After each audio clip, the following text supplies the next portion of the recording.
Yeah. So he has incubated his startup at NIT Warangal. So his initial lab work he did. I mean, he has a team with his 3 or 4 friends, Amol Raikard and Rahul Kunat, and if I'm not wrong, the fourth one is Abhijit. Gajanan. Yes, Gajanan. Gajanan, yes. So they are very young, mostly below 25 years of age, and they started their venture, they started their business, right? So I'm happy to hear to discuss Yes. with Abhijit because I know him. He's a kind of person who used to discuss more and more points with the students for the benefits of the society and for the benefit of the chemical industries. So I would like to hand over this stage to Abhijit to start with today's webinar. Yes. Thank you, Ritesh sir. So this was a warm introduction what I had. So thanks a lot for giving me this opportunity, and good morning all. I would like to start the presentation. We'll go to the presentation.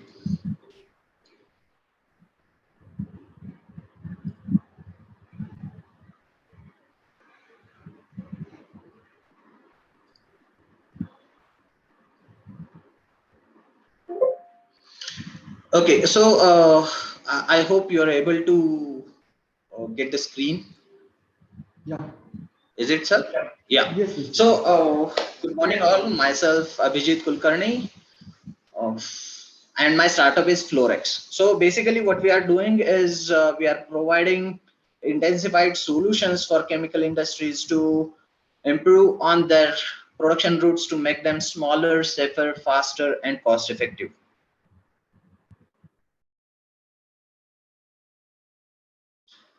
Next. Okay. So through the course of the presentation, we will learn about flow chemistry and its application in the industry. But before going to that point, we need to understand what are the ideal reactors, what problems current batch reactors in the chemical industry are facing, and why we need to solve those. Then coming to flow chemistry, we will learn about how this flow chemistry concept is being applied in the industry, or what basically flow chemistry is doing for the industry, then its advantages, for what kind of processes it can be implemented, its applications. Then we'll learn about the need of startups or the startup ecosystem in India and how it can be needful or useful for chemical industries. And then we will have a question and answer session. If anybody would like to ask few questions about the technology, like, I'll be open for that. Now coming to ideal behaviors of the reactor. So most of us being chemical engineers must know there are two ideal behaviors specific for the type of mixing they provide. So one is completely back mixed behavior, kind of a CSTR, wherein the concentration is assumed to be constant throughout the bulk reaction mass. And then there is plug flow behavior, wherein concentration at a particular cross section is assumed to be constant and there is no axial mixing. So there is no back mixing with respect to the flow, direction of the flow. So with respect to the chemical engineering part, we know that for given same volume of reactor, plug flow behavior always provides better convergence or better completion of the reaction. And that is why with this flow chemistry concept, we try to achieve plug flow behaviors or nearby plug flow behavior with our reactors. Now coming to conventional ways of chemical production, the scale up that has been carried out conventionally or industrially, the thing is like they optimize their lab scale process at lab ranges with starting with development of the scale of few grams, and then they go to kg scale, then for pilot scale production, and then they go for commercialization. And in doing that, for increasing the throughput or capacity of the production, they just increase the size of equipment. But in doing that, they do not these equipments do not provide similar heat transfer areas available per unit volume, or due to the rise in bulk amount of the liquid to be handled on commercial scales, the mixing effect which can be achieved at lab scale may not be reproducible on production scale, and that is why we see for many process the best results achieved in lab scale may not be reproducible on production scale. So based upon these things, we have listed out a few problems with current industries or current batch reactors. So for any chemical process, as chemical engineers, we know heat and mass transfer are the key driving forces. So based upon the huge equipment sizes, those are currently being implemented in the chemical industries, these heat and mass transfer rates are drastically limited. So based upon lower surface to volume ratios, they provide limited heat transfer. We know with respect to a batch reactor or a jacketed reactor, the heat transfer is happening just at the walls of the reactor. And considering the internal volume of reactor in the ranges of thousands of liters, this heat transfer into the bulk reaction mass takes time. So basically the area available for heat transfer is limited over here. Again, the large volumes to be handled with a production scale system. The thing is to mix these bulk volumes uh, completely, it takes time. So there is a limitation of mass transfer as well, and then according to this mass transfer with bulk reactors, we need to provide different types of agitators and the rotation speed and all those things come in picture, but still the performance of these reactors is comparatively limited, for which the operational performance of that process could be improved based upon innovative designs of the reactors. So basically, these limitations on heat and mass transfer limit the operational performance of the process, considering the conversion, yield, selectivity, etc. So considering a batch reactor, we will have a comparison just after this slide. So this bulk volume of reactors lead to longer residence time or longer reaction times, leading to byproduct formation or higher energy consumption. Then basically we know with respect to batch reactors, for highly exothermic reactions, we need to add larger amounts of solvents to consume the liberated heat from the reaction, and basically that increases your energy throughput as well as the chemical consumption. So that increases your production cost of reaction.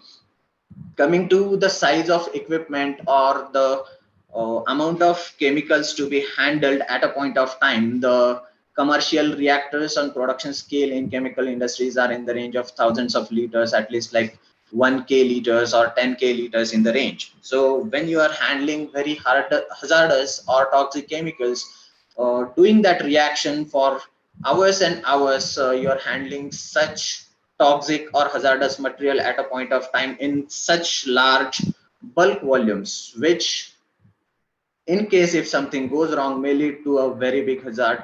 And almost every month or two we hear many of the news about explosions happening in chemical industry or some health hazard happening in chemical industry, and we all are well aware about the consequences of the same.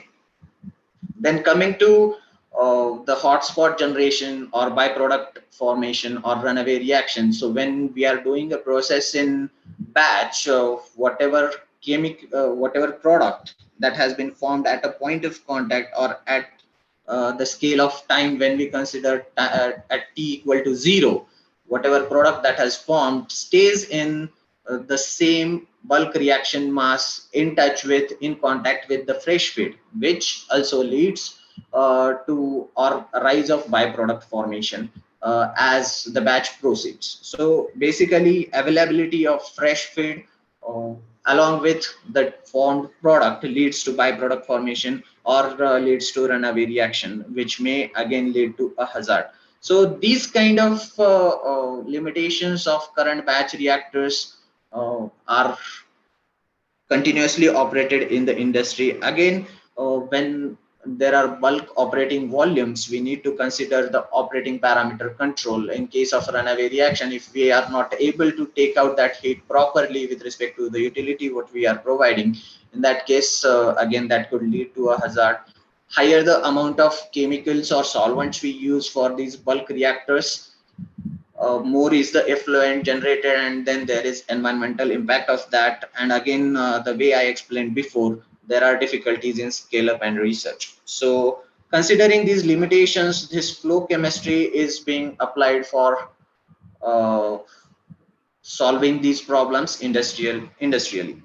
So this is a simple comparison with respect to batch reaction that has been carried out or that is currently running in the plant, and the, uh, the difference has been compared based upon the reactor what we utilize or the technology what we provide and how it can be complemented or how it can improve the process performance. So considering the batch reactor, it was a biphasic chlorination process including uh, hydrogen peroxide as one of the reagent, and again thionyl chloride as another reagent. So this kind of reaction leads to spontaneous emission of gases in situ, which may lead to an hazard. So that is why this addition of the reagent has to be done very slowly. So for a small batch of like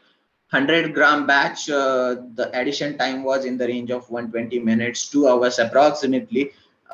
Then followed by that, the reaction time was 2 hours. So when we applied our continuous flow reactors, in that case, as in flow reactors, we directly add reagents in their stoichiometric ratios. This addition time goes to zero, which is a drastic reduction in reaction time. And again, the 2 hours reaction with respect to the efficient mixing provided for biphasic reactions, we could finish that reaction in 1.5 minutes with much better improvement in the conversion and selectivity of the product. So coming to flow chemistry, how it works or what it is basically, and then coming to process intensification, we will learn about that in this slide. So flow chemistry is very well known from long time back. So we know about CSTRs, we know about PFRs, those are continuous reactors. But nowadays, when we talk about flow chemistry, the implementation of flow chemistry is in such a way that we develop innovative or novel operating parameters for the process with a very small sized equipment.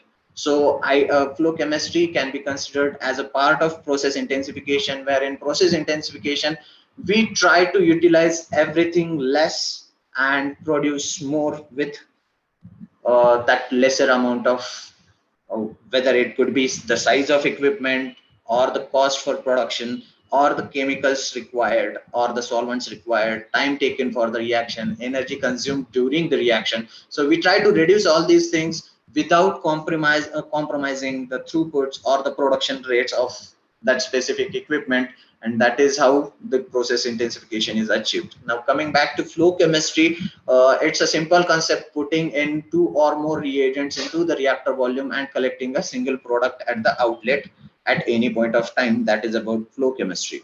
So continuous feeding of the raw materials and continuous collection of the product, that is how the flow chemistry works in current industry.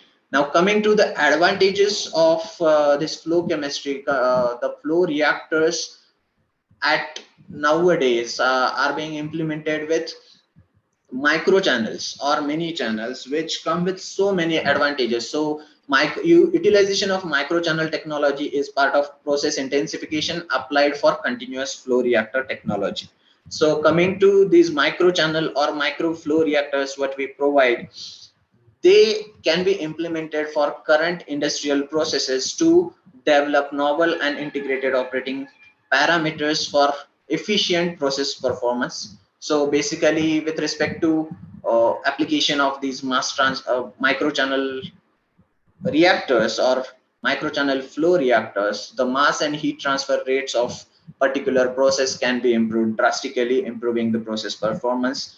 Now, as chemical engineers, we also might have studied about the tracer experiment or the residence time distribution through a reactor. So coming to residence time distribution, these microchannel reactors provide very narrow distribution similar to the plug flow behavior or nearby plug flow behavior, which basically suggests that whatever the particles those are entering the reactor volume are leaving the reactor volume at same point of time, or every particle uh, goes through the same residence time through the reactor, which basically helps in reduction of byproduct formation. The way I explained during explanation of the problem with current batch reactors, for batch reactors the thing is like whatever product that has formed at any instant stays into the reaction mass until the completion of reaction, which can come with contact in a fresh feed and can lead to byproduct formation. But here, with respect to the narrower distribution these micro or many channel flow reactors provide, uh, the formation of byproduct reduces drastically, thereby improving the selectivity of the process. Now, with respect to microchannel reactors, the internal volumes of the reactor are really less, so the reduction in size of the reactor can range from 100 to 1000 times even for lab scale. So considering microchannels, the internal volume of the reactor could be 1 ml, 10 ml, 100 ml in the range. Even for production scale reactor, it could be in the range of few liters only, but still it can produce similar kind of production rates if it could be run for longer times. So while handling very toxic or hazardous materials or unstable intermediates or highly exothermic processes, the reaction mass or actual reaction volume reduces drastically, making the reactor inherently safe. Considering the process performance, as it's a single pass flow reactor, whatever coming in is continuously going out, leads to improved process performance. Considering the selectivity I explained already, then basically it increases the convergence comparatively as well, with respect to application of plug flow behavior for given reactor volume, which ultimately leads to higher yields of the process. Now coming to lower operating volumes of these reactors or the higher heat and mass transfer rates provided by these reactors, the operating process parameter control becomes very easy and automated. With respect to these reactors, we can operate such reactors at higher pressure, higher temperatures for the given process, which cannot be operated in batch or conventional way because of heat and mass transfer limitations. So for processes where there is a series reaction, let us say A plus B gives C and C plus C plus D gives E.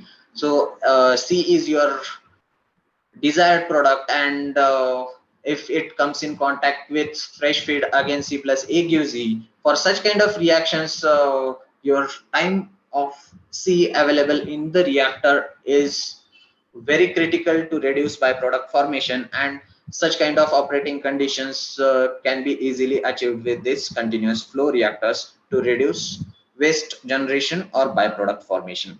Again, these flow reactors are modular reactors, so internal volume of reactor is divided in different modules or segments, such that those segments could be connected in series or parallel as per process requirement or as per production requirement. So which makes it easier to change operating volume of the reactor, which is not possible with conventional batch reactors. Then easier integration of multi-step processes. The way I suggested, in batch reactors, let us say if there is a multi-step process that has to be carried out, and in a case if process is to be A plus B gives C and C plus D gives E, and E is your desired product. So in that case, in handling these processes in batch operation, you need to do separate reaction for A plus B gives C, separate and purify C, store it, and again charge in a different reactor for C plus D gives E reaction. So it increases 3 to 4 different unit operations in that process. But with respect to flow reactors, you can optimize A plus B gives C reaction such that there is no limitation of your reacting reagent or limiting reagent in the next step, and then you can just give in another input at the completion of A plus B gives C reaction, which can lead to desired product E. So coming to multi-step process, that is that you just provide another input in somewhere along the length of reactor, and it will start that multi-step second step process right away. So internal volumes are lesser for these reactors, and the energy consumed or solvents consumed during reaction are lesser, which leads to reduced capex and opex, capital expenditure and operational expenditure of the equipment. As these are continuous reactors, these are portable reactors, can be taken on site, can be taken for on site and on demand production.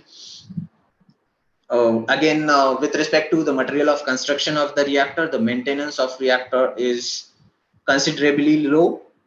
Again, coming to the research, these continuous flow reactors make research much faster compared to batch reactors. So let us say there is a batch reaction, going back to the example I have shown. So for this reaction also, if we consider the complete batch reaction time is of 4 hours, so you can generate one sample after every 4 hours. But with respect to the reactor, continuous flow reactor or flow reactor, so the reaction time is just 1.5 minutes. So you can generate new sample every 1.5 minute. So basically, considering the 4 hours reaction time and 1.5 minute reaction time, your research become much faster, and you can optimize processes in much faster way with the use of these kind of reactors. Again, the scale up for such reactors are based upon matching the heat and mass transfer coefficient, volumetric heat and mass transfer coefficient, which leads to desired results or reproducible results from lab to production scale. And as size of equipment is drastically lower than or significantly lower than the batch reactors those are implemented in the industry, you can help in reduction of overall plant size. Now coming to the ideal system of these flow reactors, uh, how they are operated is you need to have different pump for different reactors you are going to feed in. Then there is preheating or pre-cooling volume. You need, if the reaction has to be operated at let us say 0 degrees Celsius, then you need to first pre-cool the feeds to 0 degrees Celsius before taking them into the contact. And then there is a mixing part, followed by that there is a residence time part. So you will be continuously flowing these reagents through this mixer and residence time or overall total reaction time, reactor volume. And then at the end of reactor, when you are going to collect this as a sample, you need to quench that such that no reaction is going to happen uh, after you collect the reaction mass. So you need to stop the reaction before you start collection of the reactor reaction mass. So there could be another preheating or pre-cooling or chemical quenching that input that can be added at the end of reactor, followed by a mixer which will stop reaction and give you the product stream. So this is the ideal system for operation. So coming to the applications of these reactors, where you are going to need to apply this technology, or where are the pain points of chemical industries where there are multiple limitations of these batch reactors while doing chemistries on production scale or on plant scale. So first is for mass transfer dominated process like multi-phase reactions involving liquid-liquid or liquid-gas reactions or liquid slurry reactions or gas slurry reactions. So in such cases, when you consider a batch reactor, so if I go back to the slide of batch reactor, so here if you see the blue part is reaction mass and top part is empty for batch reactors. So if you can just assume that the lower if it is a liquid gas process, so you need to make contact between liquid and gas for efficient reaction. So the mass transfer is always happening at the interface of both the phases. So when you compare a batch reactor, the interface is just at the difference between the top and bottom layer. So the intermediate interface is the only reacting part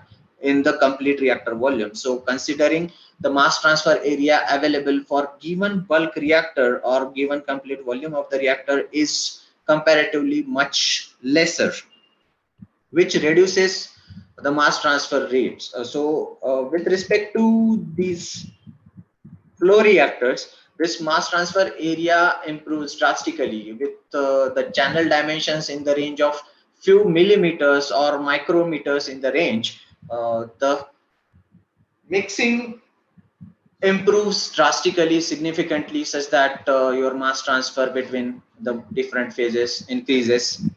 So another thing is utilization of this small channel dimensions leads to improved heat transfer area available per unit volume, which helps in carrying out or optimizing processes where the products are temperature sensitive or the operating temperatures of the reaction are above boiling point of reaction mass. So an example to be considered for such case, let us say MDC is your process solvent and you want to operate a process at 50 degrees Celsius, but for MDC your boiling point is just 39 degrees Celsius. So that process may not be able to operate with batch reactors at 50 degrees Celsius. So in that case, those batch reactors are operated at 40-45 degrees Celsius with respect to the reflux that can be provided for the process. But with use of these continuous flow reactors, you just apply back pressure at the outlet of the reactor, you increase the pressure through the reactor, and then you can operate this reaction with MDC at higher operating temperatures, so that the boiling point of MDC increases with respect to the applied pressure on the reactor. And then you can operate complete reaction in a liquid phase, which these flow reactors make easier to operate, which is not easy to operate with bulk reactors. Then coming to highly hazardous or toxic chemistries or chemistries with unstable intermediates, handling such chemicals becomes a very critical task, such that handling bulk volumes or leads to safety concerns or the product degradation during the complete process. So with respect to such chemistries, these continuous flow reactors help to improve process performance drastically or reduce these product degradation things. Coming to the series reactions, if your desired product is somewhere intermediate, then selectivity plays an important role for your product yields or product quality. So with respect to flow reactors, you can just maintain the residence time by precisely monitoring your residence time for desired product. You can optimize the process and stop the reaction at desired level such that you can get higher selectivity. So to improve the mass transfer of the process, to improve heat transfer of the process, or to make a process much safer than earlier it was, or to improve selectivity or scalability of the process, these flow reactors can be implemented easily. So the chemistries were uh, as I said, these are like micro or mini channel reactors. In some cases, if solid particles have to be handled, in that case, it becomes little bit trickier based upon whether that solid particle is going to be flowable through the reactor volume or not. It becomes little bit trickier for slow kinetic reactions or the longer time reactions where your batch reaction time is in range of like 10 hours, 20 hours. Those kind of reactions may be difficult to convert to these reactors,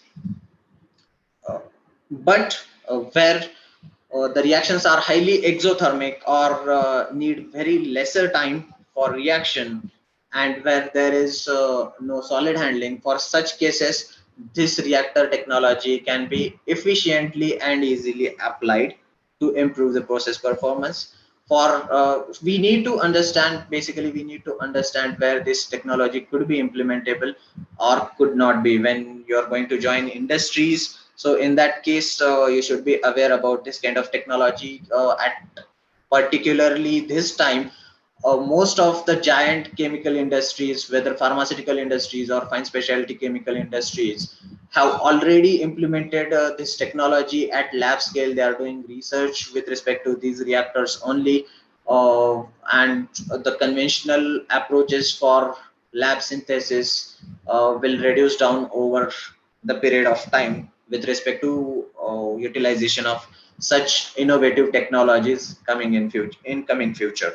So this kind of reactor technology can be easily or effectively applicable for reactions such as halogenations, nitrations, aminations, phosphonations, oxidations, diazotizations, organometallic reactions, per acid formations, sulfonations, and many more. So basically, these are some of the reactions what we have personally carried out, we have optimized, and then we have shown advantages of application of this reactor technology to our customers compared to their current way of operation, and then we have implemented our reactors for their processes. So this reactor technology, as I said, can be implemented in chemical industries such as pharmaceutical, fine specialty chemical, agrochemical, etc. If you come to oil and gas industries or petrochemical industries, they have been running their plants in continuous way for uh, since the start itself. So those are like bigger plants with continuous flow reactors or completely continuous operation. But this is considering pharmaceutical or fine specialty chemical, agrochemical industries, wherein they still utilize batch reactors, and then there are limitations over this kind of hazardous or uh, process performance issue related processes.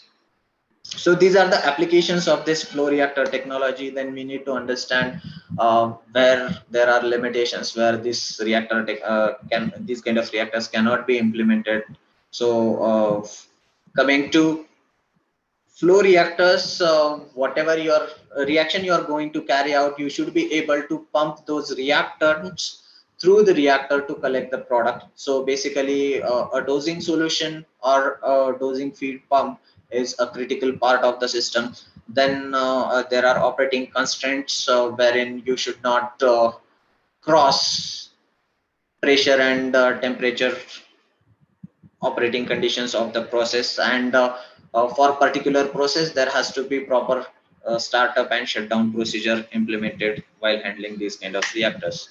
Now coming to our startup, what we do specifically is, this is one of the reactors we have developed for our customer. These are plate type reactors. We have combined a plate type heat exchanger, static mixer, and microchannel technology to develop this kind of reactor, which can be easily utilized for different types of reactions, where gas evolution reaction or toxic reactions, liquid gas, slurry gas reactions. This kind of reactor can be easily implemented. It can be operated for very high pressures in the range of 20 to 25 kg or 20 to 25 bar in the range, with operating pressures in 20 to 25 bar range, with temperatures up to 200 degrees Celsius and 200 degrees Celsius to minus 30 degrees Celsius. So these reactors can drastically improve the process performance. So this is just 100 ml reactor with 10 modules in series. The way I told you, the modular approach. So if you can see in the picture, there are 10 modules connected in series, and as per the process requirement or as per the customer requirement, these number of modules can be changed, which makes the reactor assembly very much flexible. Then as Florex, we are developing ourselves as a technology provider to address pain points of these chemical industries. So we are also working on process intensified separation units such as distillation, crystallization, evaporation, and we provide services of product or process development as per customer requirement. So we develop these reactors in a way such that the surface area available per unit volume for heat transfer is in the range of 20 to 100 meters square per meter cube, which when compared to A batch reactor ranges in the range of 1 to 10 meter square per meter cube. So basically there is surface area improvement in the range of 100 to 1000 times, which helps in achieving better performance of the process. So similarly, the specific channel design what we provide through this process, or with respect to these reactors, the channel itself act as a static mixer and helps in improvement of the mixing. So basically this mixing with respect to micro channels is diffusion dominated. Though the Reynolds number is in laminar range, it provides extensive mixing, reducing the mass transfer times and improving mass transfer area available for even for biphasic processes, which again leads to improvement in process performance. Coming to our team, myself, I'm acting as managing director and CEO of the startup. Then my colleague Amol Riker, he also has he's working as a COO, and he's also acting director of the company. So Gajanan Suryavanshi, he has just finished his PhD and joined us. And then Rahul Kunnath is one of our colleague, not in this slide currently. Uh, Again, Professor Shirish Sonone from National Institute of Technology, Warangal, is our technical mentor. He is a process intensification expert for over 10 years now, has multiple paper publications, patent publications in the related field, and he helps us in case of any technical query related to the development of flow reactors or application of these reactors into the industry. So coming to the startup idea, we formed this startup during 2016-17 in the range. So just when we finished our post graduation, we wanted to have some industrial experience to understand the industry pain points. So every one of us joined different industries, worked in different scenarios, and worked in different work profiles, whether in technical sales, as process engineer, or on application, or as application engineer on flow reactors. So accordingly, we have assigned tasks to ourselves, and accordingly we are working on our startup. Now coming to the need for technical or core chemical startup, most of the times, or most of us think that this startup thing is mostly for software based ideas, or for new coming ideas such as like artificial intelligence or machine learning, or agricultural related startups could be there. But we need to understand that there could be startups in chemical industries as well. There has been application or utilization of similar kind of equipment or similar kind of technology for over 100 years for now in chemical industries. Same technology has been implemented and the same plant is running for years and years, and there is no change in the technology that is being implemented.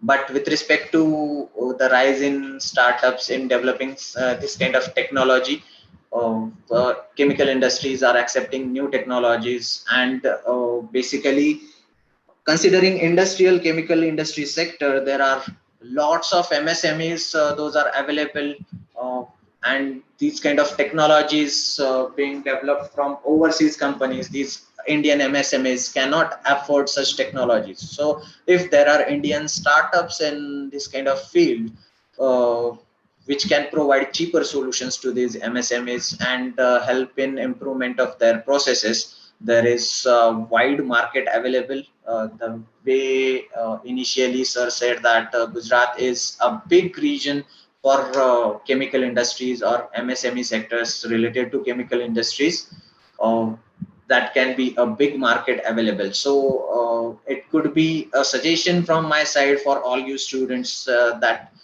you try to learn about new technologies, those are being developed in the industry, or those are available, or those are in process of development, and try to implement for implement such technologies for some of the chemical processes. Those are industrially applied. Next suggestion would be from my side regarding your startup idea is you can define a pain point in the chemical industries that utilization of this conventional technology leads to such pain point for chemical industries, and then take up your BTech projects or take it as your own interest project, such that you should be able to solve that pain point of the industry. So you can have if you take such industry problem as a problem statement for your own BTech project, you can actually help solve some industry that problem, and you can make a big impact, or you can also lead to your startup idea through that project. So coming to the industry limitations, so environmental clearance department or pollution control board, so these departments are applying so much of restrictions on chemical industries currently. So your work of area or your startup work could also be in the application of effluent treatment or reduction in effluent treatment or zero discharge technologies. So such kind of ideas could also be there. So main aim should be around process intensification to improve the process performance or to reduce energy consumptions. There are so many startup schemes available for by Indian government for different kind of technologies you can develop, wherein you can reduce in energy consumption or the of the industry, or you can reduce greenhouse gas emissions, or you can help reduction in effluents of the chemical industry. So for such cases, Indian government departments such as BIRAC, DST, Department of Science and Technology, DSIR, Department of Scientific and Industrial Research. So they offer different kinds of funding schemes to be more clear about it. I have personally received a PRISM grant, which is specifically for your own product development, and it is provided by DSIR, and we utilized that grant in development of this kind of technology, which can be implemented for chemical industries and can be turned into a business development.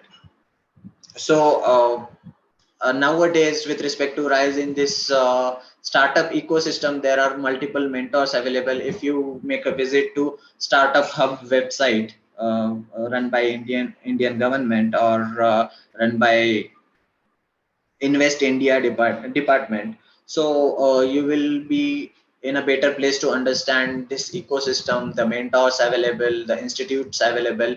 The basic way to start your startup could be like get incubated in an incubation center.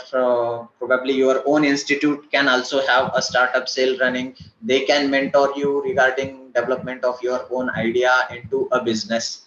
So basically how I'm trying to say, or how I'm trying to suggest is uh, doing job in chemical industry could be one way of taking your career, but this could be another way around to look at your career in chemical industries. There is much better scope. There are so many problems available with current operation in chemical industries, and you can try to sort those problems out with your own technical expertise. So good luck for you all. Now I'm available for uh, question and answer.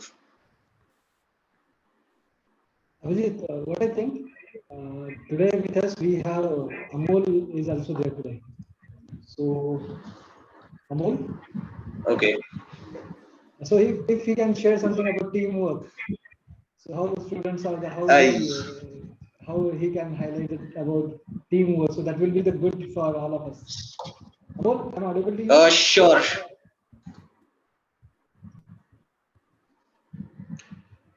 Amol? I don't know, maybe network issues also.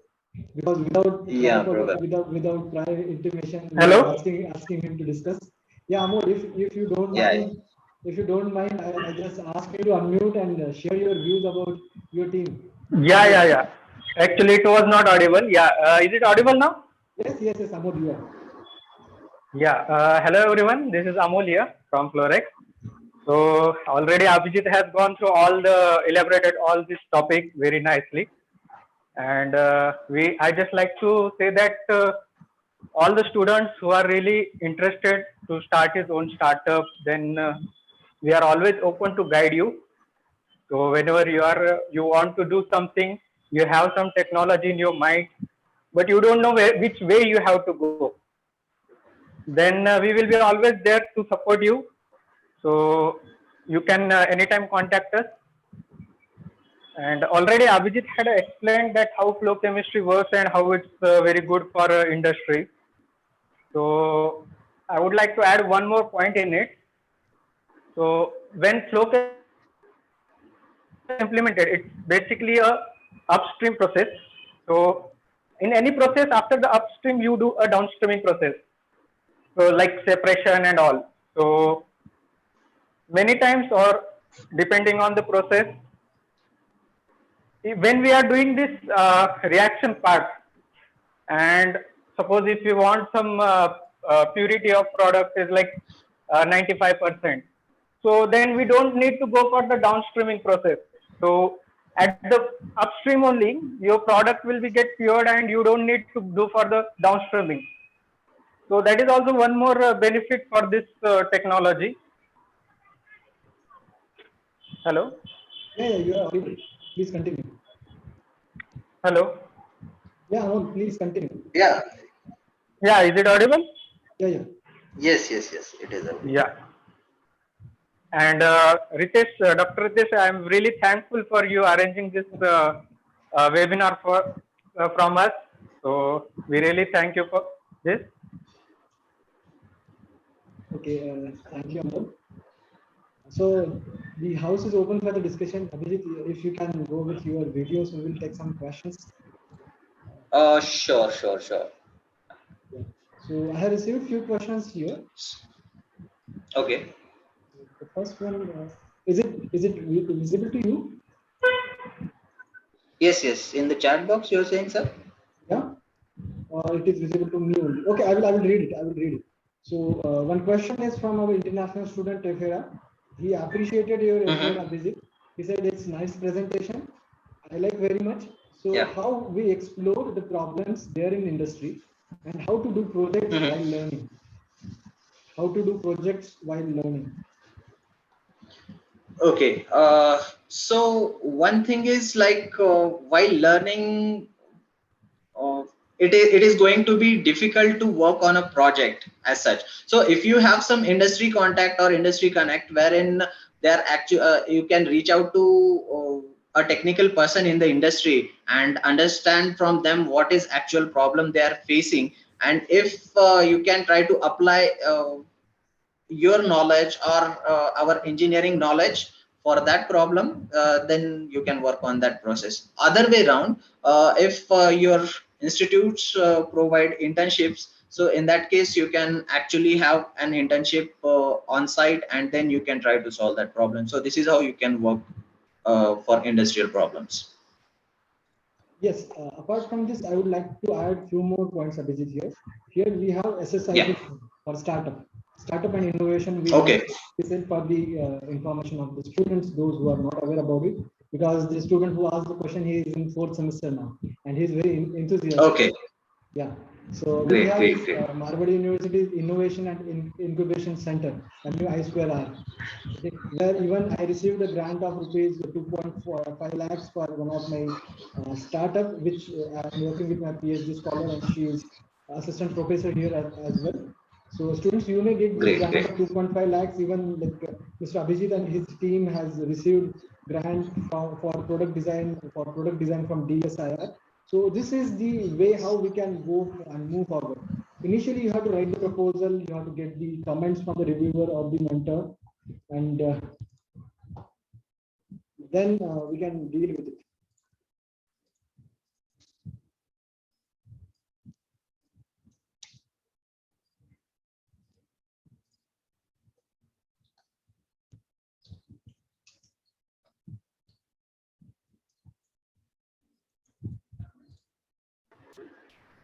Yeah, I'm audible now. I think there is some echo. Yeah. Now you are audible, sir. Yes. So this is the stepwise process. Like Shirish sir, he is the one can say a person who is uh, dealing with all the aspect, and Abhijit is his student who worked with him. He know how to deal Yes. with the research project, how to deal with the startups. And one more point which I would like to share with all of you, my dear students. Abhijit is he also working a kind of judge and mentor for different national level hackathons. If I'm not wrong, Abhijit. Yes, sir. So he is a jury for the hackathon as well. So the hackathons which are on India, on the national level here in India, he is one of the jury member, Yeah. and I'm happy for that.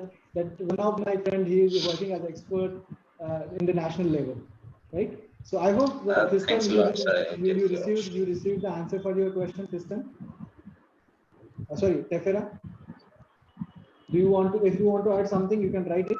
So I will go with the second question here, which is from our final year student, who he is looking for. I think the Okay. question is visible to you as well right now, Abhijit. Yes, as a QC, for the For a, flow pattern of reaction, or what the assigned parameters should be taken so that one can improve their process and maintain it consistently. Okay, so the thing is, like, when you are transforming actually already developed process from lab to continuous way, so you have a starting point to start with. So here the thing is, like, you define reaction temperature, you have a defined or optimized lab reaction temperature, you have designed or developed time for reaction. Accordingly, you can choose your parameters for the reactor operation. Start with some base parameter, and then you can have, based upon result, you can have new set of experiments such that you are going to optimize in better way. So always, for this optimization or defining set of parameters, always aim should be, one thing is like product quality, considering the selectivity and yield, and other way around, it should be financially comfortable zone for operation. So if you can operate a process, let us say at 100 degrees Celsius, and achieve best results, but still considering energy consumption point of view, if it is not fitting in the economic zone, then in that case you need to lower down the temperature, and accordingly you need to optimize. So basically, while optimizing the process, you need to check for financial as well as product quality aspect. yes, And then once those parameters are fixed, then you can operate these things continuous consistently. yeah. Uh, I hope Bhargav, this is the answer for your question. If you have some other linked questions, you can write here in the chat box. Abhijit is with us for next 5 to 10 minutes because I think he has only 1 hour for us. One more question is there from, I think, Tefera. He's looking for some programming languages which one can explore. I think this is the most suitable question for you, Abhijit, being a CAPD student. We can explore for chemical engineering. Okay, so basically, language point of view, well, in my academic career, I have utilized softwares and languages. So I have personally used MATLAB, and I have used even C++. So this kind of languages can be used for preparing a program for developing the design of the reactor. I have even used Excel sheets with its formulas for developing design of the reactor. So it depends.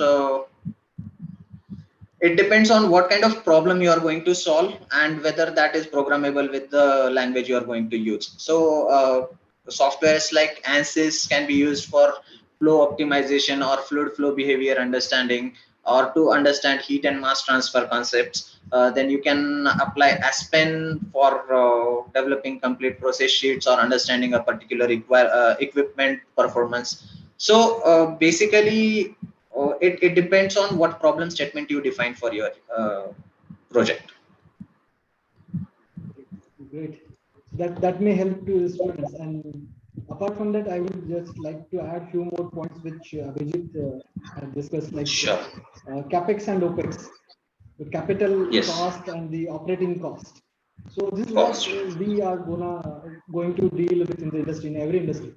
Students, if you might have Sure. seen that the distillation column which he has provided to his customer, or he customized for his customer. So it's very important. If you go to our lab and if you check the distillation column which we have, so as compared to the distillation column which we have in the lab, that is more sophisticated and that make you more productivity as well, right? Yes. So basically, for let us say for distillation, when we check, they are operated at efficiencies of 40 to 60% at current stage, and there is way more scope available to improve that efficiency of those distillation columns, and which can be improved by again improving heat and mass transfer rates. So basically everything comes down to, when we are talking about chemical processes, everything comes down to heat and mass transfer rates. If we can improve that, we can optimize any kind of chemical process in better way. Yeah. Yes. Okay. One more question is there from Giriraj. I hope you don't mind if I will take some more questions, Abhijit, Sure. because you are quite busy, I know. So there is one more question, the same one which already I have shared with you. So how scale up of process actually being done? What is the procedure behind that? So in short, I know this is a long process. So in short, just. Exactly. So basically, when we are doing scale up from lab to production scale, so the thing is like you cannot directly, let us say your batch size is like 100 gram. From that you cannot directly go to like 100 tons per batch or something like that, or per year.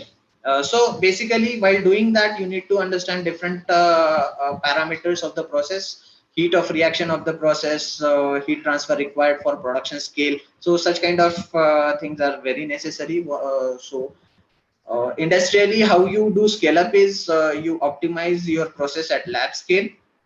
Then you define the dimensionless numbers like Reynolds number, Nusselt number, Kirchhoff number for that process, and then you develop or design your equipment for higher scale, maintaining same dimensionless numbers, and then such that you you achieve similar flow behavior in scaled up equipment as well. So that is how you do scale up for industrial processes. Yes, that was the question from Giriraj, third year student. One more interesting Yes. question is there in the chat box right now from Prince. He is saying that I would like to ask you only for the first part of the question, because he's interested in how we are going to reduce the time span, because he's discussing about RTDs and some other parameters where tau value goes on, and where the Yes. process it is very difficult. So that is a very interesting Yes. question from the Prince. So he's asking for Okay, some kind that's of highlights. yes. That is actually a good question. Mhm. Yes. So basically, that is actually a good question. Basically, the way we can reduce down the time of reaction. For example, a batch happens at 4 hours for complete conversion. So the temperature of reaction is, let us say, 25 degrees Celsius, 30 degrees Celsius in the range. Why you need to perform that reaction at 25 degrees Celsius? The reason is with respect to rise in temperature, your rate of reaction increases, and with the batch kind of reactors, your product formed is in touch with fresh feed, so which might lead to byproduct formation. So when you optimize some reaction at lab scale for given temperature and reaction time, there are limitations why you cannot go beyond those operating conditions. And we know the thumb rule for any chemical reaction with respect to rise in temperature, your rate of reaction increases. So that is why for exothermic reaction we need to reduce down utility temperature to limit the rate of reaction or limit the exothermicity. So basically here with respect to these microchannel reactors or continuous flow reactors, the heat and mass transfer rates are drastically improved, such that even if you increase the temperature of reaction or thereby rate of reaction, your process performance does not get impacted accordingly, such that with respect to increase in reaction, you can reduce down the time of reaction. So if a process is happening at 30 degrees Celsius at 4 hours, so same process can happen at let us say 60 degrees Celsius and 2 minutes kind of thing. So it depends on heat transfer as well as mass transfer. So for biphasic reaction, more mass transfer area you provide with smaller volumes, higher is your rate of reaction. So it depends on basically how in a better way you can improve heat and mass transfer rates. Accordingly, you can improve rate of reaction and reduce time for reaction. I hope Prince, you got the answer for this question, and thank you for this question as well. Yeah, it was a good question. Yeah, there is one more question from our final year student Bhargav. He is asking for in our production there will be we used to produce byproduct effort for different two processes. One is given clear byproduct, which is also somehow expensive, and second is not giving much clear byproduct, and also not more expensive. Then what will be your decision in that aspect? So he is looking for two byproducts if it is coming, and one is visible and one is, let's say, not visible. Yes, sir. I'll just go through the question. Just give me a minute. Producing byproducts for different two processes. Okay. One clear byproduct, which is also somewhat expensive, and second is not giving much clear byproduct. So not expensive than what should. Okay. So let us say one of your byproduct is also kind of could be considered as a desired product, considering its selling value or selling price. So in that case, you need to define the type of reaction, whether it is a parallel reaction or series reaction.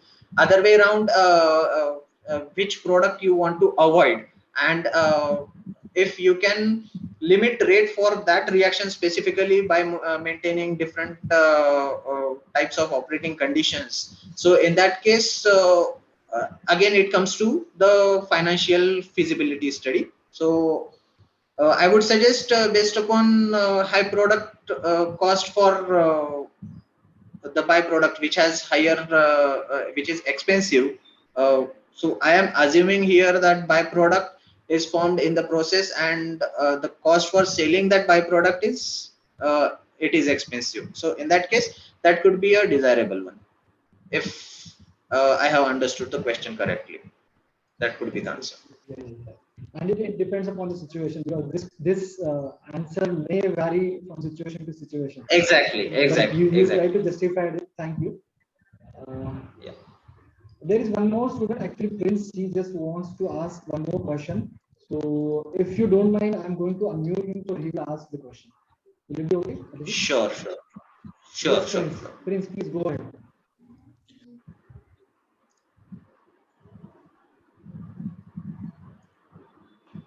Prince? Good afternoon, sir. Good afternoon. Abhijit, sir, I want to ask one question. Will you please explain me? Sir, here we are using the flow reactors in which we have the RTD. RTD is too small here in comparison with time.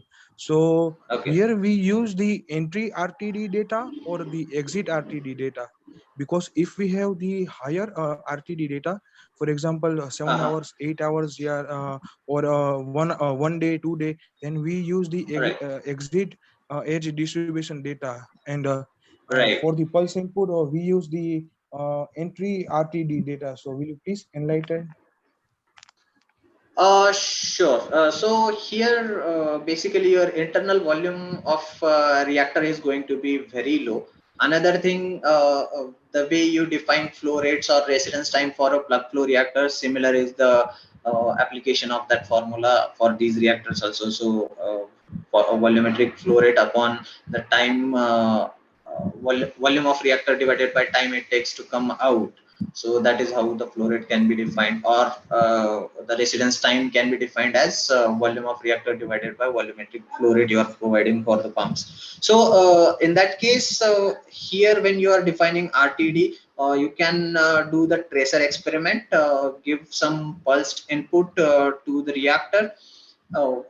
You know the time for that pulse you have provided, and then check out for the tracer which comes out at the outlet of the reactor. Then you can define this was your input time, this was your output time. For this much time the tracer has been coming out of the reactor, and then accordingly you can define the dispersion coefficient for the reactor or dispersion of the reactor. If you're clear about this. So at the outlet, you can basically define the dispersion of the reactor based upon exit data. Great, great. Right. So any other questions? Any other questions? If we do not have any further questions, if Amol is there, I don't know. I want he should go to the camera, so we will have a pic if he is there. Amol, I think he's having some network issues. Probably. So Hello. Can we have a pic? Can you start your cam if possible? Actually, right now I'm little outside. Okay, okay. If you Hello? don't mind, Is it audible? If you don't mind, we don't have any problem. Okay, fine. So apart from that, today along with us we had our my department colleague Sabanika ma'am and Nirav sir, the faculty, those who were interested in this topic as well. So they were with us for this session. So ma'am, if you want to add some more points which may help to our students related to the flow chemistry or the optimization, everything. If you want, you can unmute yourself. Otherwise, I will try to conclude the session. Nirav sir or Sabanika ma'am.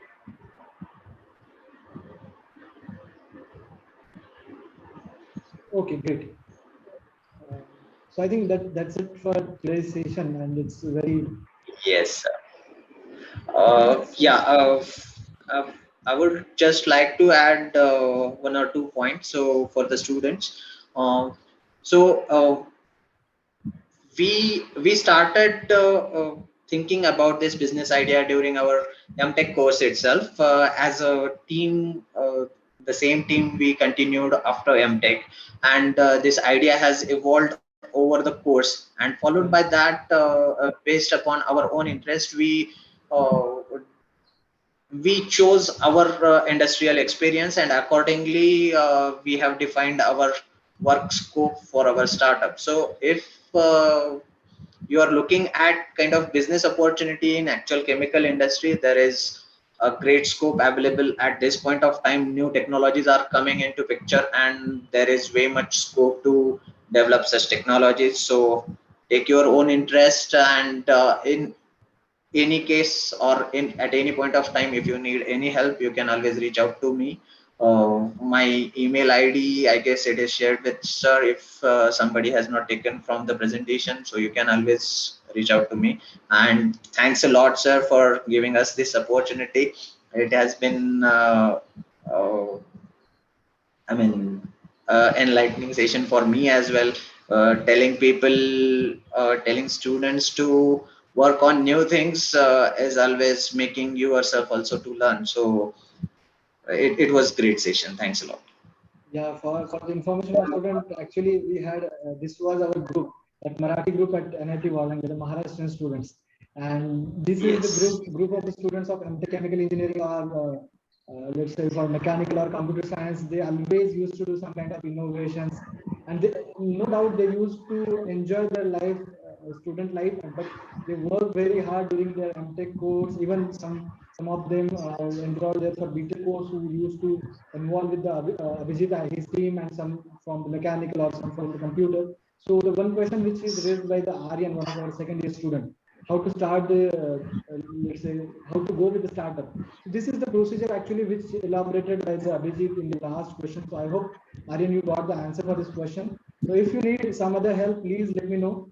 We will have a discussion with the Abhijit with his mentor as well, because I know him very well. He is a kind person who will help us at any time. And in due course of time, if I would like to tell you that Abhijit, I think we may have the session of Shirish sir as well in this series. Great. So I had a Great, discussion great. with him. So definitely Shirish sir will be on this platform at Marwadi University. Great. So yeah, thank you very much. Thank you very much. And here I'm getting some Thanks a lot. comments. I'm getting comments for you for your session, Abhijit. I'm going to put them in public so everyone can read Okay. this. There are so many comments, but I took the recent one. So there is appreciation, and Thank you. I'm always happy to share to get the knowledge from people who have enriched knowledge from their side, who are always ready to give their knowledge, like Abhijit and his team. So thank you very much, Abhijit. There are so many things Thanks a lot. discussed about Abhijit and his team, but we are having some restrictions of the time. So on the behalf of Department of Chemical Engineering, Faculty of Technology, and my personal behalf, I would like to thank you, Abhijit, MD and CEO of Florex. That is Thanks a very lot, sir. important. So to come here and to serve the purpose of this webinar. So I hope this is helpful for the students, and you really motivated our students to go with the startup with their final year project or their mini project. So how to enhance their skills while they are in the BTech or in their PG. Even PG students were there in this webinar as well. So thank you very much, Abhijit, for joining the session. Thank you very much, students, for this interaction. So with the kind permission of our speaker, like Amol and Abhijit, I'm going to stop this session. So thank you very much, everyone. So we'll meet soon. Thanks a lot. Yeah, after this, for the students, you will have your regular classes. Okay, don't miss that. And yeah, take care of your health. I hope everyone is good and taking care of your health. So that is very important to go with all the guidelines given by the government of India, right? So thank you very much, everyone. Exactly. And Yeah. yeah. Please proceed. Okay. Okay. Thanks a lot. Actually, the way this COVID situation has risen up, I would like to take students more interest into this, because the pharmaceutical industry is booming like anything, and they need more and more innovative approaches for improving their production with safer technology. So again, it is taking a great opportunity. More of the chemical industries from China are transferring their business to India. So keep a watch on that as well. Yeah. Okay, thanks a lot. Yeah, this is the kind of Atmanirbhar Bharat. So Abhijit has given us idea Yes. to how we can become Atmanirbhar, and that will be the takeaway point from today's webinar. Thank you very much, Abhijit. Okay, so bye bye, Yes. everyone. Okay, sir. Amol, thank you very much for your time. Thanks a lot. Bye bye. Bye bye everyone.